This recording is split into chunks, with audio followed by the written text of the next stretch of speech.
नमस्कार, मैं कुमार एस के एक बार फिर स्वागत करता हूं आप सबका इस कहानी में। अब देखिए इस कहानी को आपके फेवरेट कैरेक्टर्स में। आज रिखी राम जी गांव में एक सभा कर। गांव वालों, मैं आप सबका स्वागत करता हूं इस सभा में। जैसा कि आप जानते हैं कि हम पिछले कुछ सालों से गांव को मेन सड़क से जोड़ने के लिए संघर्ष कर रहे हैं। अब हम सबका संघर्ष खत्म हो गया है। सरकार ने हमारी अर्जी स्वीकार कर ली है।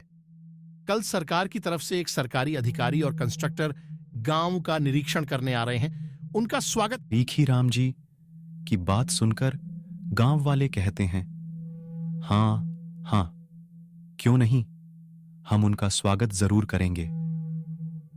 अगले दिन कंस्ट्रक्टर और सरकारी अधिकारी गांव में आते हैं और रिखी राम जी उनका स्वागत करते हैं। अब सुनिए क्या कहते हैं वह। कंस्ट्रक्टर सब और अधिकारी जी, हमरे गांव में आप दोनों का स्वागत। इसके बाद रिखीराम कंस्ट्रक्टर और सरकारी अधिकारी को उसे जगह ले जाता है जहां से मैं सड़क से गांव में आने का रास्ता होता है। ये वही रास्ता था जहां पर कलिया देव का मंदिर बना हुआ था, जो उस रास्ते के बीच में आता है। शाम होने को थी और रिखीराम कंस्ट्रक्टर और सरकारी अधिकारी के साथ वापिस गांव आ जाते हैं। कंस्ट्रक्टर रिखीराम जी से कहाता है, मुखिया जी बाकी सब तो ठीक है, पर आपके गांव का मंदिर सड़क के बीचों बीच आ रहा है। अब हम चलते हैं और अगर ये रिपोर्ट फाइनल टेस्ट में पास हो गई तो हम फिर इस गांव में काम शुरू कर देंगे। ऐसा कह के वो दोनों वहां से चले जाते हैं। इसके बाद रिखीराम जी गांव वालों के पास जाकर क्या बोलते हैं, देखिए। वो लोग कंस्ट्रक्टर और सरकारी अधिकारी ने निरीक्षण कर लिया है और उन्होंने कहा है कि अगर ये निरीक्षण उनके टेस्ट में पास हो गया तो वह सड़क का काम शुरू कर देंगे। पर एक बात और उन्होंने कहा है कि सड़क बनाते समय गांव का मंदिर सड़क के बीच आ सकता है। अगर गांव वालों ऐसा हुआ तब हमें क्या करना चाहिए? ऐसा सुनते ही गांव वालों ने कहा, रिखीराम जी, अगर ऐसा हुआ तब हमें ये सड़क नहीं चाहिए।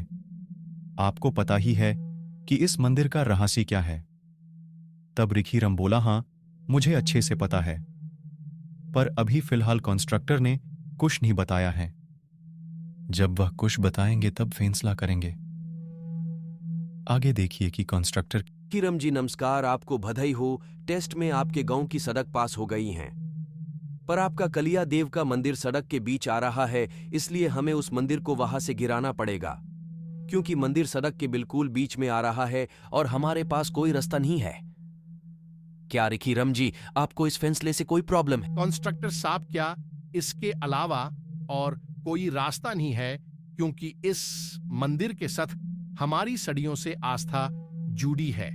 माना जाता है कि इस मंदिर को अगौरी बाबाओं ने 400 साल पहले पंच बलिया देकर बनाया था और ऐसी मान्यता है कि अगर इस मंदिर को गिराया गया तो गवर्नमेंट रहस्यमयी मृत्यु का सिलसिला शुरू हो जाएगा। और नहीं मुखिया जी, इसके अलावा कोई और रास्ता नहीं है, क्योंकि मंदिर के चारों तरफ घना जंगल और बहुत बड़ी खाई है। इस तरह केवल मंदिर के बीच से ही ये सड़क पॉसिबल है, अन्यथा नहीं। तो मुखिया जी क्या करना चाहेंगे? आप अंतिम डिसीजन आपका ही होगा। तो क्या रिखीराम जी मंदिर गिराने को मान जाएंगे?